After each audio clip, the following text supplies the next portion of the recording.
Muy buenas tardes, quien les habla Laura Torres. Soy estudiante de la Universidad Fermín Toro y actualmente estoy cursando el quinto semestre. Y pues el tema que les voy a explicar se llama sistema financiero. Antes de explicarles en qué consiste, quiero darles el significado de qué es el dinero. Y bien, el dinero es todo aquel activo o bien que generalmente es aceptado como medio de cobro y pago para realizar transacciones. Dicho de otra forma, en nuestra vida diaria, cuando hablamos de dinero, nos referimos a los billetes y monedas que es aceptado por la sociedad como medio para pagar los bienes, servicios y todo tipo de obligaciones. Además, es importante destacar la parte de los mercados financieros. Es que hay muchas personas que desean consumir o producir y necesitan recursos que no poseen. Estas personas se les llama unidades deficitarias, es decir, que los recursos que poseen son insuficientes o que sus gastos son mayores que sus ingresos. Por otra parte, están las personas que poseen recursos y necesitan hacer algo productivo de los recursos que poseen.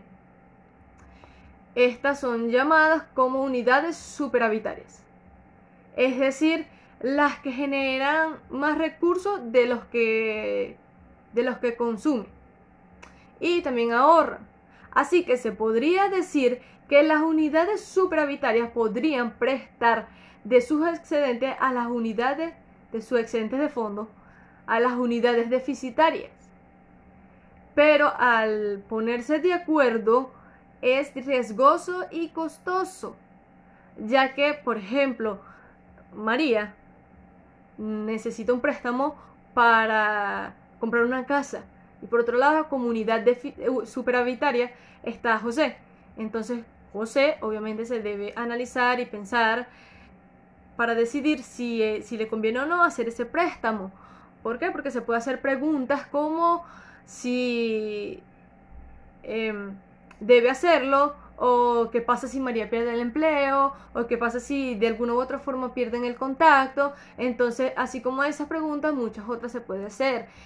Es decir, que por esa razón se dice que es riesgoso y costoso, o sea, es ineficiente.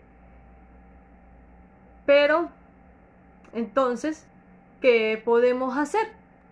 Bueno, como alternativa están los bancos, ya que una vez que las unidades superavitarias depositan sus ahorros, los bancos pueden hacer un préstamo de esos recursos a las unidades deficitarias.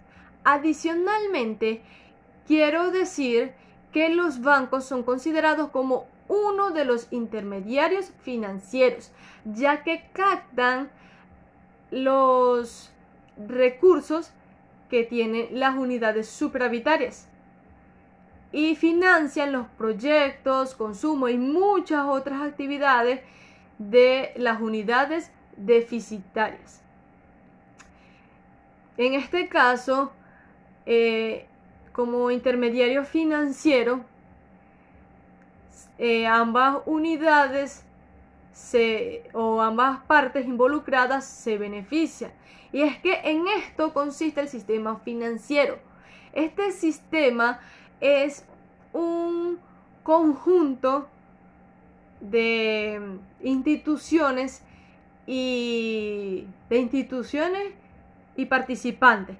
Además, también lo integran las unidades antes mencionadas y que, como dije anteriormente, tiene una serie de beneficios para todas las partes involucradas. Con esto se reducen los riesgos, es decir, mayor eficiencia. Entonces, de esa forma se reducen los riesgos y se hace con mayor eficiencia ese intermedio financiero.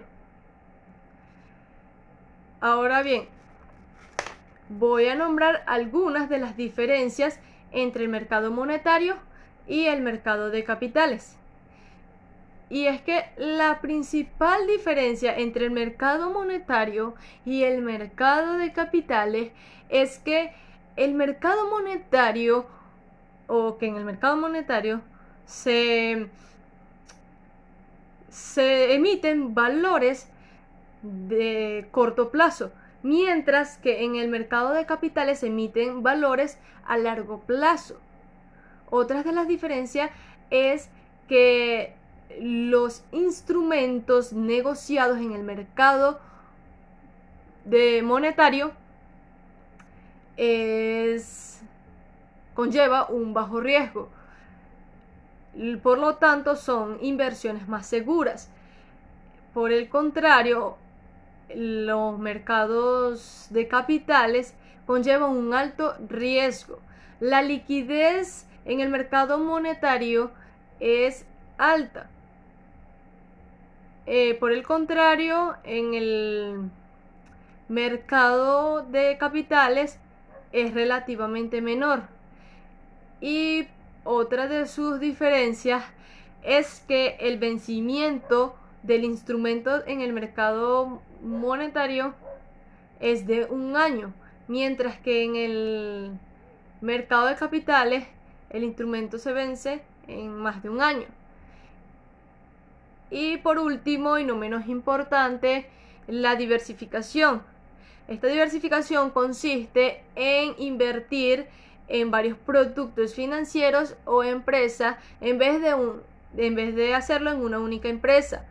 Por ejemplo, si invertimos $10,000 en una única empresa y esta comienza a tener problemas o incluso quiebra, perderemos toda la inversión. Bueno, entonces, mediante la diversificación se consigue una compensación de pérdidas y beneficios de las diferentes empresas y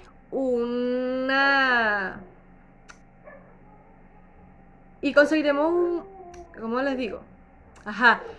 Una compensación de los bienes, de las pérdidas y beneficios de las diferentes empresas, y conseguiremos un promedio de la rentabilidad de todos ellos.